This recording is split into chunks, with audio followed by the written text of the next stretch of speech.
Dans les titres de l'actualité ce soir sur Canal 3 Bénin, la rédaction des documents récapitulatifs des acquis du projet Cité BJ. L'exercice fait l'objet d'un atelier qui regroupe depuis ce week-end à Boïcon des acteurs impliqués dans l'exécution du dit projet. Ils sont venus des communes ciblées lors de cette phase pilote, nous dira Imet Elena Mosso.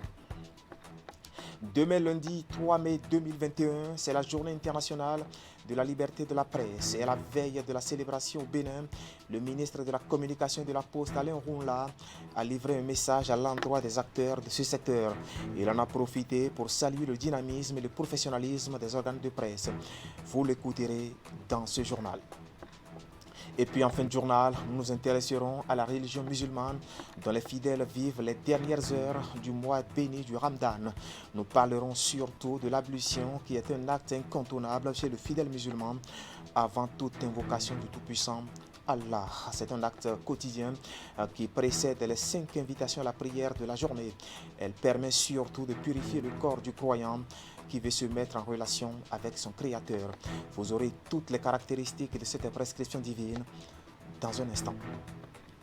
Voilà pour le sommaire. Bien bonsoir et bienvenue à notre grande édition du soir de ce dimanche 2 mai 2021. Mais avant de développer tous ces titres, intéressons-nous d'abord à cette information qui circulait depuis peu et qui vient d'être confirmée. 70 000 cartouches de calibre 12 découvertes dans un minibus à Gouka. Là, nous sommes dans la commune de Banté. Cette information, nous la tenons du procureur spécial de la Cour de répression des infractions économiques et du terrorisme qui s'est saisi de l'affaire. Et Mario Metonou a effectué une sortie médiatique en début de week-end pour éclairer l'opinion publique. Alors, d'où viennent ces cartouches? Quelles pourraient être les implications de la présence, bien sûr, d'une telle cargaison sur le sol béninois? Suivez ici les explications du magistrat. Mesdames, Messieurs, hier, vendredi 30 avril 2021, aux environs de 5 heures du matin, le commissariat de Gouka a été saisi d'un accident mortel de la circulation qui s'est produit à hauteur du village Agmon, dans l'arrondissement d'Atokolibé, commune de Banté. Les premières constatations ont permis de relever que l'accident s'est produit entre un minibus de marque Mazda, immatriculé BH 0337RB, de couleur rouge, et un bus de marque Renault, appartenant à la compagnie Coopérative Transport Voyageurs, en abrégé CTV, immatriculé BH 1479RB, sur la route nationale inter-État numéro 3, tronçon Savalou-Banté. Venant de Gouka, le minibus qui roulait certainement à très vive allure en direction de Banté est entré en collision frontale avec le bus qui était en stationnement au bord de la voie. Des 4 occupants du minibus, 2 sont décédés sur le champ et un troisième, le conducteur, a succombé à ses blessures quelques instants plus tard à l'hôpital de zone de Savalou. La fuite du minibus a permis de découvrir qu'il transportait 56 sacs de jute imbibés d'huile rouge. 56 sacs. Cependant, à l'ouverture des sacs, en lieu et place de l'huile rouge, il a été découvert des cartons de munitions de calibre 12 soigneusement emballés. Au décompte, ce minibus transportait 70 000 cartouches de calibre 12. 70 000 cartouches de calibre 12. Tout porte à croire que le marquage des sacs à l'huile rouge est destiné à tromper la vigilance des forces de défense et de sécurité.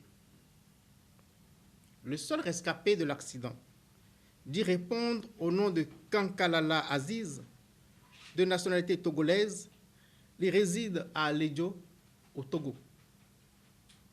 De ses premières déclarations, il ressort qu'il a l'habitude d'aider le conducteur du minibus, également de nationalité togolaise, à décharger ses marchandises. Cette fois-ci, il aurait été sollicité la veille aux environs de 20 h à Aoro, village situé sur l'axe routier Bassila-Banté, pour aider à décharger la cargaison à Gouka et à Akpassi, dans la commune de Banté. Il précise qu'au moment où il prenait place à bord du véhicule, il s'y trouvait déjà 2 individus, plus le conducteur. Mis au courant de ces événements, j'ai fait ouvrir une enquête en vue d'établir l'origine précise de la cargaison, le lieu de son chargement, le ou les expéditeurs, le ou les destinataires, leur motivation réelle, ainsi que l'usage auquel la cargaison est destinée. Les officiers chargés de cette enquête sont à pied d'œuvre et je garde un contact permanent avec eux. Je rappelle que ces faits interviennent dans un contexte où plusieurs actes de violence, d'attaque et d'agression ont été planifiés pour empêcher l'élection présidentielle du 11 avril 2021. Certains de ces actes ont malheureusement été mis à exécution et ont engendré de nombreux blessés graves au sein des forces de défense et de sécurité de notre pays, dont certains ont été atteints par des balles de calibre 12 et des armes de guerre dans les localités de Banté, Gouka, Akpassi, Savé, Papané, Tchaourou, Parakou, pour ne citer que celle-là. Il faut rappeler qu'au terme de l'article 161 de notre code pénal, que je cite, constitue un acte de terrorisme l'infraction prévue aux articles 162 et 163 ci-après, qui, de par sa nature ou son contexte, peut porter gravement atteinte à l'État et commise intentionnellement dans le but d'intimider gravement la population ou de contraindre indûment les pouvoirs publics à accomplir ce qu'ils ne sont pas tenus de faire ou à s'abstenir de faire ce qu'ils sont tenus de faire, pervertir les valeurs fondamentales de la société et déstabiliser les structures et ou institutions constitutionnelles, politiques, économiques, sociales de la nation. L'article 162 du même code précise constitue aux conditions prévues à l'article 161 ci-dessus un acte de terrorisme, l'atteinte volontaire à la sécurité intérieure et ou extérieure de l'État, l'atteinte volontaire à la vie des personnes, à leur intégrité ou à leur liberté, ainsi que l'enlèvement ou la séquestration des personnes, la mise au point, la fabrication, le transport et la mise en circulation, et nous avons souligné, ou l'utilisation illégale d'armes, d'explosifs, de munitions, de substances explosives ou d'engins fabriqués à l'aide de telles substances.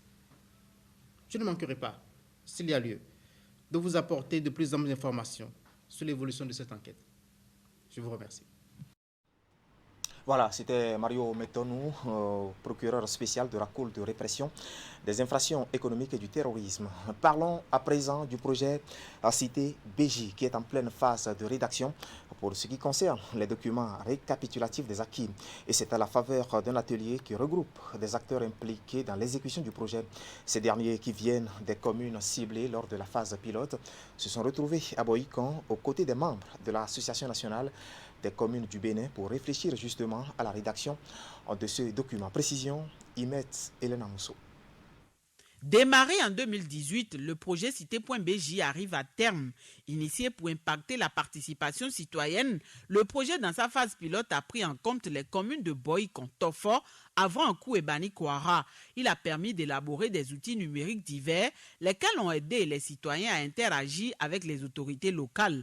L'objectif étant de contribuer à l'accélération du développement à la base. Depuis 2018, nous mettons en œuvre un certain nombre d'activités et d'initiatives. Nous avons mis notamment à leur disposition des applications numériques qui permettent aux citoyens de pouvoir remonter diverses préoccupations. Ça peut être des plaintes, ça peut être des suggestions, ça peut être des propositions d'idées.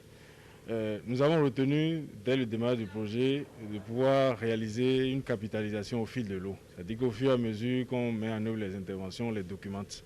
Pour ça, nous nous sommes dotés d'un certain nombre d'outils.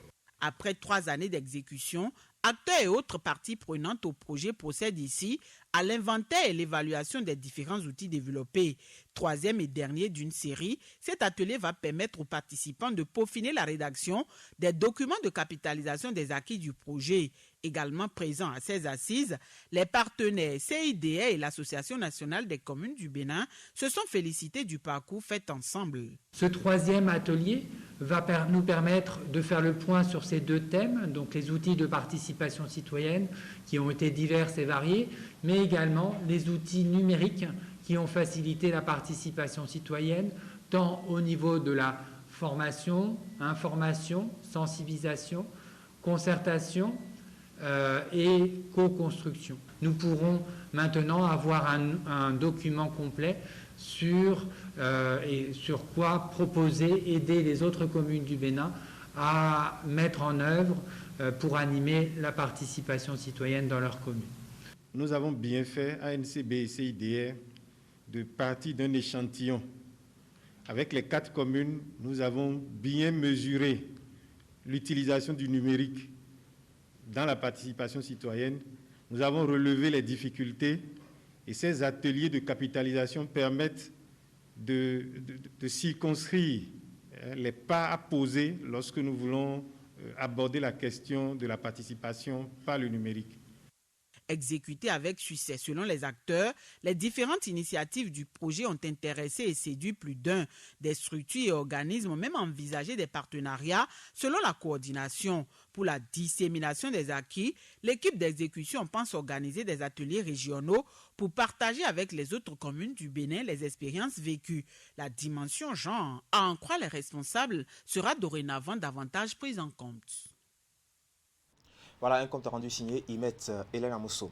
L'actualité ce week-end, c'est la célébration de la fête du travail fixée au 1er mai de chaque année au Bénin aussi. Les travailleurs ont sacrifié à la tradition, tant dans l'administration publique que dans le secteur privé. Le syndicat national des travailleurs de la Bank of Africa Bénin l'a fait de fort belle manière en conviant le personnel à des instants de réflexion. Et cela a pris la forme d'un séminaire organisé à Cotonou. On va faire le point avec Assiomo Kayan-Siobon et Rachid Issoubert. La célébration cette année de la fête du travail par le syndicat des travailleurs de la Bank of Africa l'a été avec une particularité, l'organisation d'un séminaire syndical suivi d'un déjeuner. Réunis à Cotonou à l'occasion, les travailleurs de l'institution financière ont été entretenus sur le management de la qualité, gage de la prospérité de l'entreprise. Et pour que celle-ci prospère, les agents de la BOA sont conscients du travail qu'ils ont à faire de nouveau. La célébration de ce jour, au-delà du caractère festif, ne doit pas nous faire oublier les défis et les enjeux majeurs du monde du travail. C'est dans notre dévouement à y trouver les solutions que résidera notre mérite, tout comme l'ont fait nos professeurs du monde syndical. L'une des premières banques à s'installer au lendemain du choix d'un système démocratique par le Bénin, la BOA a survécu. Une survie due aux efforts permanents du personnel et des responsables de l'entreprise qui ont mis en avant une franche collaboration. Et c'est justement ce que salue la direction générale. Ce partenariat gagnant-gagnant qui est tissé entre la direction générale et le personnel permet de conserver au sein de notre institution un climat social apaisé, gage de réussite. Ceci est dû, entre autres, à la qualité d'écoute de la direction générale, toujours disposée à recevoir les doléances du personnel et à y répondre dans la mesure du possible. Pour y arriver, c'est que nombre de réformes et d'améliorations ont été observées. Si aujourd'hui la BOA a gardé le cap en demeurant parmi les meilleures banques de la place, c'est qu'elle le mérite. Et elle peut l'être davantage si le syndicat œuvre d'une manière plus moderne. Qu'est-ce que le syndicat peut apporter dans la gouvernance de l'entreprise pour faire en sorte que le personnel, les militants comprennent qu'ils ont des droits, mais n'oublient jamais qu'ils ont des devoirs vis-à-vis de l'entreprise. Pour la CSA Bénin, on ne le dira jamais assez, le syndicat aujourd'hui doit cesser d'être au service uniquement du travailleur et doit résolument être au service de l'entreprise et du travailleur. Dans la matinée du 1er mai, une séance sportive organisée par le syndicat des travailleurs de la BOA a réuni une partie du personnel à la plage de Cotonou. La catégorie des dames a fait une marche de 3000 mètres et celle des hommes le double. À l'arrivée, les gagnants, tout comme les participants, percent à la manière de leur institution financière, puis récompensés lors du séminaire syndical. Voilà, histoire d'éliminer quelques kilocalories, il faut le dire. De la réflexion, il a été aussi question à l'Union nationale des syndicats des travailleurs du Bénin, en marge bien sûr de cette célébration de la fête du travail. Pour l'occasion, cette centrale syndicale a tenu son premier conseil national au titre de l'année 2021. Les discussions qui ont élu domicile à la Bourse du travail à Cotonou ont notamment tourné autour du financement de l'action syndicale. Le compte rendu d'Ingrid Day est présenté ici par Clément Achadé. Le financement de l'action syndicale préoccupe l'Union nationale des syndicats des travailleurs du Bénin. Pour en discuter, il a choisi ce jour au 1er mai dédié aux travailleurs du monde pour réfléchir sur la question avec ses militants. Financement de l'action syndicale, quelle alternative à l'appui financier de l'État? C'est le thème autour duquel les discussions sont menées à ce premier conseil national de l'UNSTB. Le conseil syndical chez nous, c'est l'instance de décision entre deux congrès. Aussi, c'est un instant de reddition de comptes. Et aujourd'hui, nous l'avions couplé avec la fête du 1er mai, qui est la fête des travailleurs. Compte tenu de notre position aujourd'hui, comment nous tenons nous prendre financièrement pour pouvoir demeurer organisation et confédération entière. C'est de ça que nous avons parlé surtout. Outre le thème principal retenu pour la séance d'échange, plusieurs autres points importants ont également meublé la rencontre. À l'occasion, les militants ont exprimé à cœur ouvert leurs préoccupations et des propositions et engagements ont été faits. Il arrive dans la vie de toute organisation des moments difficiles. Et la capacité de résilience de l'organisation également, c'est l'organisation qu'elle doit mettre en place pour sortir victorieuse de ces situations difficiles. Et je pense que les propositions que vous avez faites vont permettre de traverser ce moment avec beaucoup de succès. Et donc les propositions qui ont été formulées ont été bien enregistrées et, comme le disait tout à l'heure le DG, à la fin de ce conseil, il y aura une recommandation qui sera faite, une résolution qui sera prise par rapport au financement de l'action syndicale. Des stratégies sont aussi envisagées afin de faire du financement de l'action syndicale au Bénin une réalité. La rencontre est également marquée par le bilan de la participation aux élections professionnelles passées de l'Union nationale des syndicats des travailleurs du Bénin.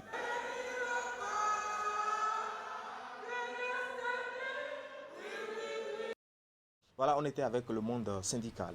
Retour ici sur la séance d'échange entre le ministère de l'économie et des finances et la société béninoise d'énergie électrique sur le thème facilitation du raccordement à l'électricité des PME-PMI en République du Bénin. C'était à la faveur du 3e Afterwork tenu vendredi dernier, une occasion saisie par les autorités pour présenter aux membres du secteur privé les réformes visant à l'amélioration du climat des affaires au Bénin. Nous allons retrouver ici Clément Achadé pour les détails. Les réformes du Bénin visant l'amélioration du climat des affaires impactent aussi les petites et moyennes entreprises et les petites et moyennes industries. Ce vendredi, le ministère de l'économie et des finances et la SB2E sont venus présenter au secteur privé les facilitations du raccordement au réseau électrique. En premier lieu, les responsables de la société béninoise d'énergie électrique ont exposé les dites facilités aux chefs d'entreprise, tout en précisant le caractère gratuit du raccordement au réseau des PME-PMI devenu réalité au Bénin. À cet afterwork, la deuxième bonne nouvelle est relative à la dématérialisation qui a conduit aux demandes qui se font désormais en ligne. Avec ces réformes, la SB2E veut rendre davantage la vie facile aux entreprises et à toute sa clientèle afin de booster le nombre d'investisseurs qui choisissent la destination Bénin. Le but de cette opération étant de faciliter l'accès au réseau, de faciliter l'accès à l'énergie pour toutes ces entreprises, ces petites entreprises, ces petites industries qui participeront évidemment à la reconstruction du pays.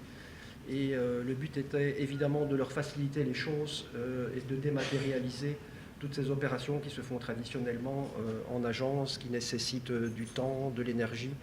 Et donc aujourd'hui, avec le changement en cours au niveau mondial, et particulièrement pour tout ce qui concerne l'accès au numérique. Il y a des solutions nouvelles qui sont proposées et qui permettront, je l'espère, au Bénin de gagner quelques points au niveau du classement Doing Business. Les réformes de la société ont aussi impacté la durée des opérations de demande de raccordement qui est désormais réduite à 36 jours au total. Des avancées fortement saluées par le secteur privé qui s'est montré reconnaissant à l'endroit du gouvernement. Au-delà du coût et du délai, les PME-PMI gagnent en matière de transparence et surtout avec la gratuité des opérations, a rassuré le représentant du ministre de l'Économie et des Finances. Nous voulions pour la séance d'aujourd'hui qu'essentiellement 3 à 4 points soient retenus. Informer les consommateurs, les industriels, les entrepreneurs que vous êtes, que désormais la demande de raccordement à l'électricité à la SB2E se fait en ligne. Vous n'avez plus besoin de faire la queue, vous n'avez plus besoin de passer du temps devant les guichets de la SB2E. Vous allez juste sur le site web de la SB2E, www.sbe.bj. Si éventuellement le besoin de puissance est entre 140 et 160 kVA, au lieu de recevoir le devis, vous bénéficierez d'un raccordement gratuit qui est un programme spécial mis en place par le gouvernement pour les petites et moyennes entreprises, pour les petites et moyennes industries. C'est un mécanisme pour véritablement soutenir ces entreprises qui ont des difficultés à véritablement lancer leurs entreprises, lancer leurs industries. Les facilitations du raccordement aux entreprises visent à accompagner le développement du secteur privé pour une forte croissance économique et la création d'emplois aux jeunes. Et pour protéger ces usagers, un règlement de service est conclu entre la SB2E et l'ARE qui suit de près toutes les interventions de la société. L'autre innovation est que le changement de tarification est désormais bien réglementé et les consommations sont notifiées 2 mois d'avance.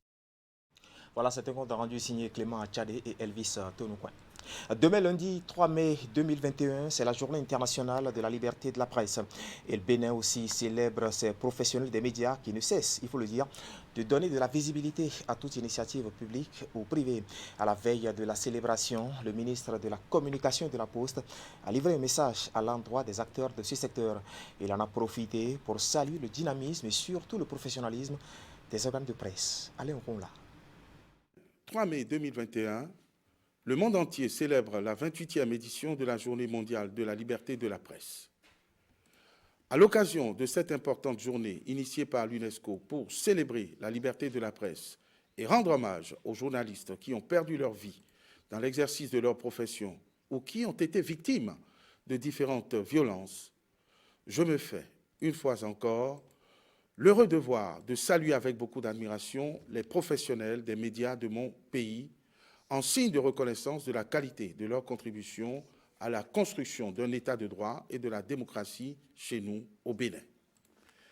Reporters sans frontières a fait connaître son classement au titre de l'année 2021 et a positionné notre pays au 114e rang.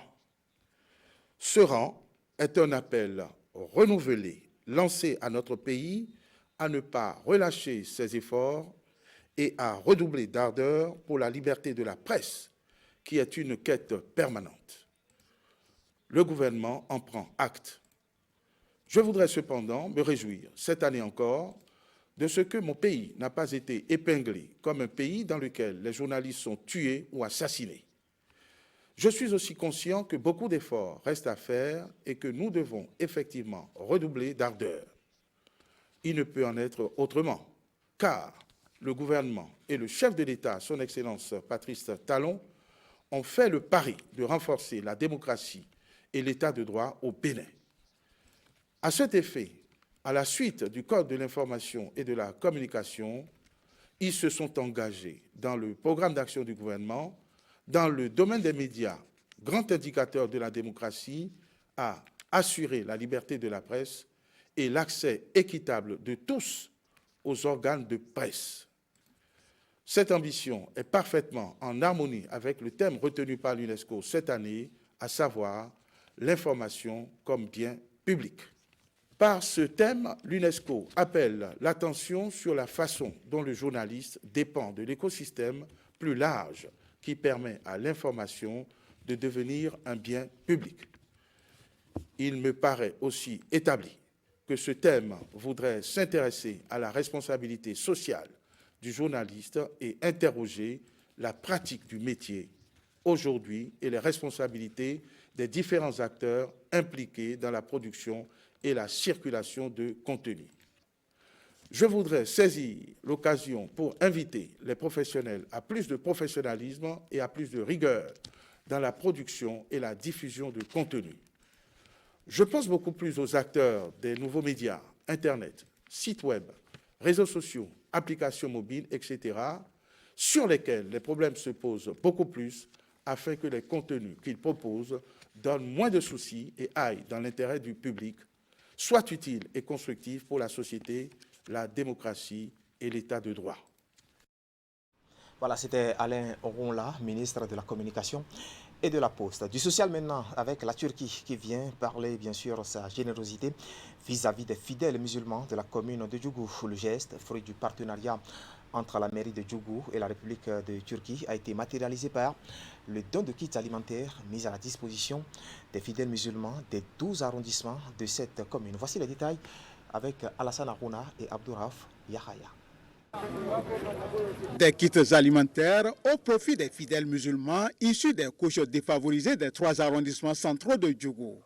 Composés entre autres de sacs de riz, de bidons d'huile, de boîtes de tomates, de sardines et de lait, puis des pâtes alimentaires, ces produits alimentaires gracieusement distribués visent à accompagner les bénéficiaires, pour la plupart jeûneurs, au cours de ce mois béni de Ramadan. Le geste de générosité est parti pour impacter plus de 1000 nécessiteux directs du centre-ville. Il est le fruit du partenariat entre la mairie de Djougou et la République de Turquie. Un partenariat négocié par le maire Abdul Malik Seibou auprès de l'agence turque de coopération et de coordination TICA. Merci pour ce don. Les populations de Djougou sont reconnaissantes et nous souhaitons que cela continue et s'améliore les années à venir. De même, que les projets que nous aurons ensemble à faire pour faire reculer la pauvreté, que ces projets prennent corps. Parce que ce que nous voulons, c'est d'aider nos populations à devenir autonomes. C'est d'aider nos populations à ce que le nombre de personnes vulnérables diminue d'année en année. Et c'est à cela que nous allons travailler ensemble avec les différents partenaires. Aujourd'hui, c'est la Turquie. Hier, c'était d'autres pays. Nous souhaitons que d'autres puissent aussi s'y ajouter pour pouvoir nous aider à réduire la précarité de nos populations. Cet acte de partage de la Turquie avec les populations de Djougou, reconnu comme l'une des cités les plus islamisées du pays, n'est que le début d'une série inscrite dans l'agenda de ce partenariat agissant. D'autres actions sont attendues dans les tout prochains jours. Vous savez que nous avons beaucoup de choses en partage avec la Turquie et nous voulons dynamiser cette coopération-là. Cela passera par des jumelages entre la commune et des villes de la Turquie. Cela passera par une présence plus forte de la Turquie à Djougou pour nous aider à faire reculer la pauvreté. Mais comme les choses commencent ce mois de Ramadan, la Turquie a voulu nous donner ces petits cadeaux-là pour pouvoir rompre le jeûne. C'est donc à juste titre que les bénéficiaires disent merci aux généreux donateurs. Nous sommes très contents des kits que nous avons reçus ce matin, car ça va soulager un tant soit peu la fin du carême que nous sommes en train de poursuivre. Nous remercions le maire et ses collaborateurs pour l'effort qu'ils ont fourni pour que ce don soit à notre portée. Nous remercions les donateurs pour tout ce qu'ils ont fait. Ce qu'on a dit, c'est seulement de prier pour le maire, pour que le Tout-Puissant nous donne une bonne santé, qu'il soit toujours debout. Les partenaires, on ne peut que les remercier. Cette générosité de la partie turque ne s'est pas limitée aux seules populations des 3 arrondissements centraux de la commune. Celles des arrondissements périphériques bénéficieront du même geste dès ce dimanche. Nous étions avec les fidèles musulmans et nous allons rester avec eux pour parler maintenant d'un acte prescrit par le Coran. Il s'agit ici de l'ablution, un acte quotidien qui précède les 5 invitations à la prière de la journée avant toute invocation du Tout-Puissant Allah. Elle permet surtout de purifier le corps du croyant qui veut se mettre en relation avec son Créateur. Et toutes les caractéristiques de cette prescription sont contenues dans cet élément réalisé par l'une de nos équipes de reportage du bureau régional de Bohicon. Suivez. Obligatoire pour les fidèles musulmans, l'acte précède toute prière. Il prédispose le croyant à entrer en contact avec Allah le miséricordieux. L'ablution est une purification rituelle de certaines parties du corps avant certains actes religieux. En islam, elle intervient immédiatement avant la prière. L'ablution, ça fait partie de purification. Parce que l'homme, avant de rentrer dans la prière, il faut se décharger de ce qui n'est pas bon. Il faut être très pur, sans tâche. L'ablution est devenue une prescription divine, obligatoire pour les musulmans. Une transition de force. Il faut forcément ça, parce que c'est la propreté.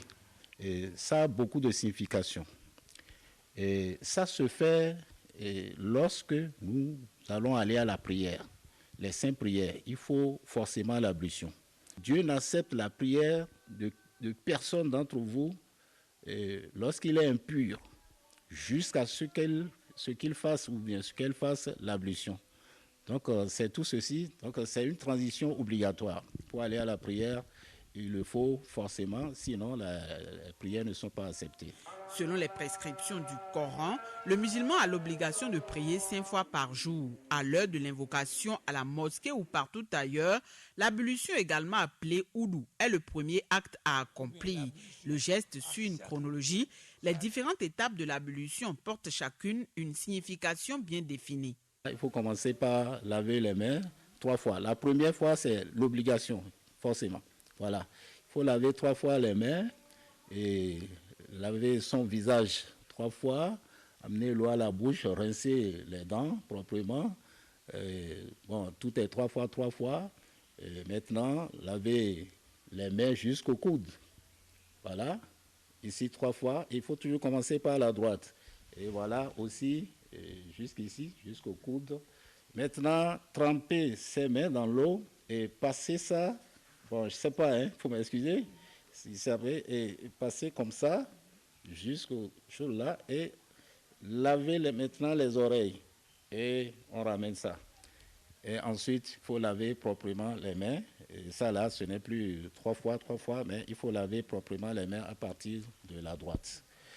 Quand vous lavez votre main, ça veut dire tous les péchés, tous les sales qui sont dans vos mains, tous les choses qui ne sont pas bonnes, ça va partir avec l'eau.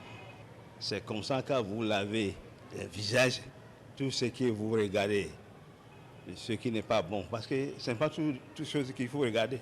Donc avant de rentrer à la prière, il faut se laver de ça. Selon les enseignements du prophète Mahomet, la purification doit être faite avec de l'eau. Si entre 2 prières, le croyant ne commet pas d'acte de souillure, il peut ne pas refaire l'ablution. En l'absence ou en cas de manque d'eau, le fidèle peut se purifier avec du sable propre. Quand il n'y a pas d'eau, nous avons ce que nous appelons tayammum. Tayammum, voilà, c'est du sable propre. C'est un peu métaphysique. Puisque comment nous allons aller à la propriété avec du sable. Mais c'est du sable propre, c'est un peu, en tout cas c'est scientifique. Et ça là aussi, c'est facile lorsqu'il n'y a pas l'eau. Même lorsqu'il y a l'eau, et c'est réservé pour la boisson. Dans la maison, il ne faut pas utiliser. Donc c'est très simple, il faut taper dans le sable comme ça, et faire comme ça, histoire d'enlever s'il y a des épines, je ne sais pas, et voilà, et passer ça directement dans le visage. Allez taper encore une deuxième fois, et comme ça. Je ne sais pas si je me fais comprendre. Voilà, et sans détacher les mains, et voilà, enchaîner avec ceci. Lavez ça comme ça. Et tayammum est terminé. Primordial avant toute adresse à Allah. L'ablution bien faite est une condition sine qua non pour que la prière du fidèle musulman soit exaucée. Voilà, les non-fidèles musulmans sont donc édifiés. Les danses étaient à l'honneur le 29 avril dernier avec la célébration de la Journée internationale des danses. Le Bénin n'est pas resté en marge de cette célébration. Les manifestations officielles ont élu domicile sur l'esplanade intérieure du stade de l'Amitié. Général Mathieu Kérékou de Cotonou, l'événement a réuni autour du ministre de la Culture plusieurs troupes de danse pour un spectacle impressionnant. Retour ici sur les temps forts de la cérémonie avec Ulrich Gabar et Moufid Saboua. Plusieurs troupes de danse sont ici réunies sur l'esplanade intérieure du stade général Mathieu Kérékou de Cotonou.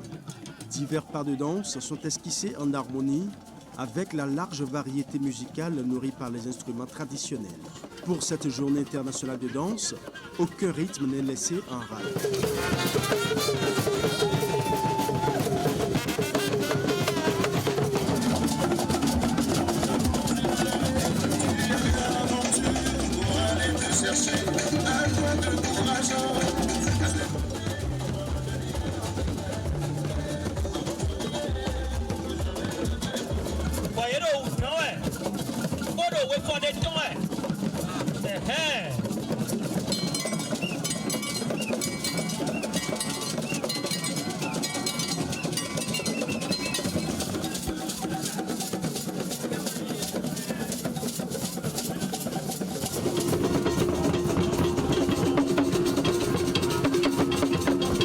L'événement est rehaussé par la présence du ministre du Tourisme, de la Culture et de l'Artisanat. Jean-Michel Abimbola reconnaît la force et la vivacité de la diversité culturelle et musicale du Bénin. La création du Centre national de la danse devient aujourd'hui une nécessité au Bénin. Il est indéniable que notre pays regorge d'artistes et de professionnels au savoir-faire remarquable et compétents en la matière. Une telle structure qui va voir bientôt le jour, permettrait de réunir tous ces talents en un lieu unique pour des formations diplômantes, des remises à niveau, des échanges de compétences. Notre ambition est d'enraciner et d'officialiser l'enseignement de la danse béninoise patrimoniale et contemporaine en lui offrant une place centrale et des bases nouvelles à travers un enseignement d'un niveau technique élevé qui va propulser les apprenants dans le monde de la danse professionnelle. À travers de beaux paysages présentés par les différentes troupes présentes, les danses du Bénin sont passées en revue sur ce podium aménagé pour la circonstance. Un merveilleux spectacle qui a charmé tous les invités venus partager ces rares moments où les danses populaires côtoient celles des couvents. Vous l'avez constaté, le répertoire culturel du Bénin a été parcouru tout au long de cette cérémonie. Pour mettre un terme à cette session d'information, retournons à cette actualité de la célébration de la fête du travail. Et pour le festin, le syndicat national des travailleurs enleveurs des sociétés privées de transit du Bénin a mobilisé ses militants autour du ballon rond. C'est à la faveur d'un match de football qui a mis aux prises l'équipe des transitaires et celle de leurs partenaires. Voici le résumé de la rencontre avec Ali Moumouni et Eder Moukwevi. C'est à travers un match de football que le syndicat national des travailleurs enleveurs des sociétés privées de transit du Bénin a choisi de célébrer la fête du travail. Sur la pelouse du stade René Pleven de Cotonou 2, l'équipe des enleveurs en maillot blanc affronte celle de leurs partenaires de jaune tout vêtu. Et pour organiser ce rendez-vous de convivialité, il a fallu que tous les membres du bureau directeur mettent la main à la pâte. Je suis M. Aïnan François, je suis l'SG, le secrétaire général de SNEP Bénin. Et voilà, M. Léanzin Juide, qui est le secrétaire général adjoint. Nous avons le secrétaire général, le secrétaire administratif qu'on appelle Aguina David, qui est avec nous. Et le chargé à la revendication, M. Bégan, qui s'occupe de ma sécurité aussi. Et le premier responsable du port sec d'Alada, M. François aussi. Et le deuxième responsable du port mouillé. Voilà. Nous avons notre doyen, celui qui nous coiffe. C'est lui qui fut le premier secrétaire général des enleveurs. Et c'est lui qui m'a passé la main. Il nous a assisté aussi. Et je profite pour vous présenter aussi le haut conseil de notre syndicat, M. Tidimé, Antoine. Après le coup d'envoi de l'arbitre, ce sont les jaunes qui s'offrent les premières occasions. Mais inefficaces devant le but, en ce début de rencontre, ils finissent par concéder un pénalty qui permet à l'équipe de SNEP Bénin de prendre l'avance. Quelques minutes après, l'équipe des partenaires revient au score puis prend l'avance à son tour. Les deux équipes rentrent au vestiaire sur le score de 3-1 au profit des jaunes. Dans le second acte, ils font le break en inscrivant le 4e but, mais leur hôte en face ne lâche rien. Ils réduisent à 2 reprises le score et s'inclinent malgré tout. Score final, 4-3. Je suis très content de la façon dont s'est déroulé le match parce que les deux équipes ont livré un match plaisant. Le score le reflète déjà 4. Les travailleurs, c'est le SNET, c'est le port, c'est le Bénin qui gagne en gros. C'est vrai, aujourd'hui nous avons perdu. Vous-même voyez le score, c'est à 4-3. Donc nous espérons que les prochaines fois, nous fassions encore un peu d'effort pour remonter la pente. Et je pense que la prochaine fois, ça sera la nôtre. Au-delà de la convivialité recherchée à travers ce match de gala, le SNEP Bénin entend créer une occasion de partage et d'enseignement pour la bonne marche de leurs activités. D'où la séance de sensibilisation des différents membres. Voilà, si nous avons invité les agents du port autonome de Cotonou, c'est pour venir sensibiliser les nôtres puisque ils sont des partenaires avec lesquels nous travaillons sur la plateforme portuaire, à savoir les agents du port, Bénin Contrôle et Atral. Donc nous avons invité ceux-là pour venir sensibiliser les nôtres de ce que nous devons quand même faire sur le terrain. En somme, la fête du travail du syndicat national des travailleurs enlevés des sociétés privées de transit du Bénin, c'est une occasion de brassage avec les différents partenaires de travail. Ensemble, compétitifs. Voilà, du sport et surtout le football pour célébrer donc le travail. Ainsi va l'actualité ce soir sur Canal 3 Bénin. Toute l'équipe technique et celle de la rédaction qui m'accompagne vous remercie de nous avoir suivis. Ne zappez surtout pas juste après le générique de fin de ce journal. Je vous retrouve pour la revue de presse hebdomadaire. À très vite donc.